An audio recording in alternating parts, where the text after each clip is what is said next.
Hello, hello, hello. Welcome to my channel. Today we will talk about perception, misconceptions, perceived or realities.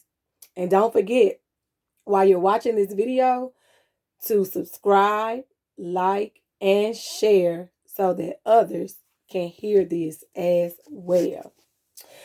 So I am your host, Lady Alisa, your inspirational midwife. So let's jump in to our topic on today. Perceptions, misconceptions, perceived or reality. So I want to share a quick synopsis from a book about destructive themes of the hearts. And it goes like this. Brian and Sandra began arguing in my office. "It's your fault," Brian said. "I can never tell you the real truth because every time I try, you explode with outrageous accusations and won't let me explain.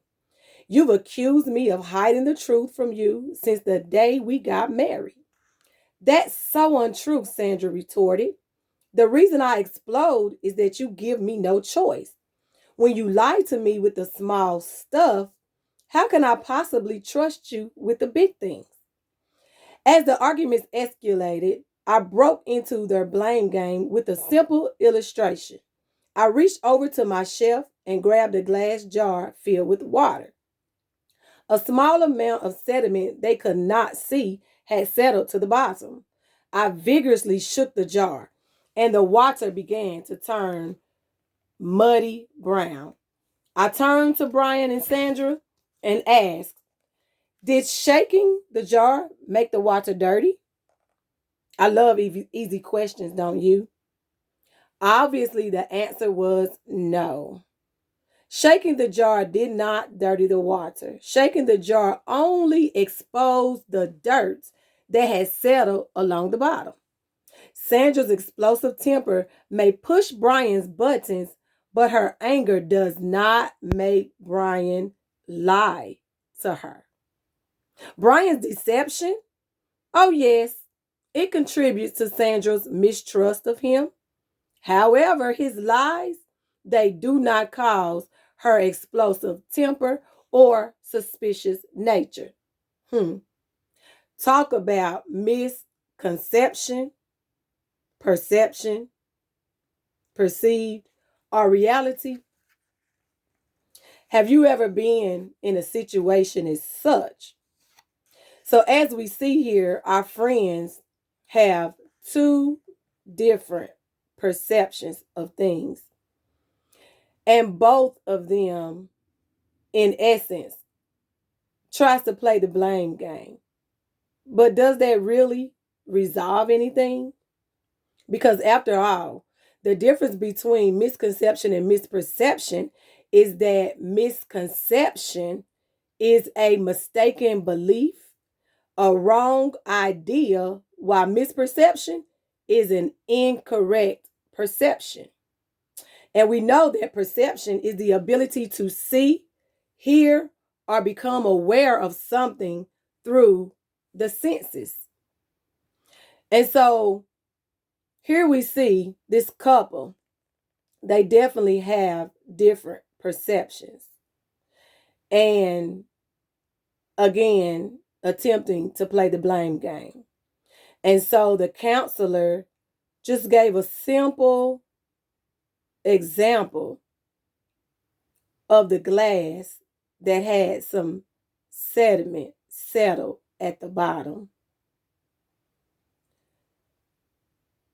Do we have sediment settled at the bottom of our hearts, in our emotions, in our thought life? Do we have sediment that's settled? Something to think about, right?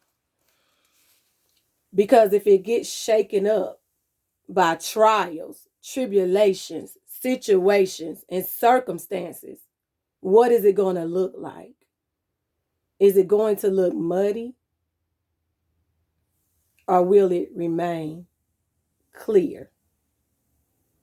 Psalm 79 says, you look deep within the mind and heart, O righteous God. So according to this scripture, it lets us know that God is the only one who can see the sediment that's settled in our hearts, in our minds, and in our emotions. So playing the blame game, we can't do that, because remember, every time we point that finger at someone else, we have a few pointing back at us, right?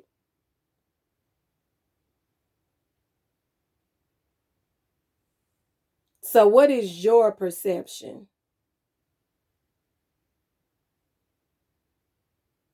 What is your reality? And how do you respond if someone else's perception and reality is different from yours? Think about it. And be sure to watch my next video, because we're going to talk about it. Again, don't forget to subscribe, like, and comment on my video. And I'll see you next time. And remember, what comes from the hearts reaches the hearts. Be blessed.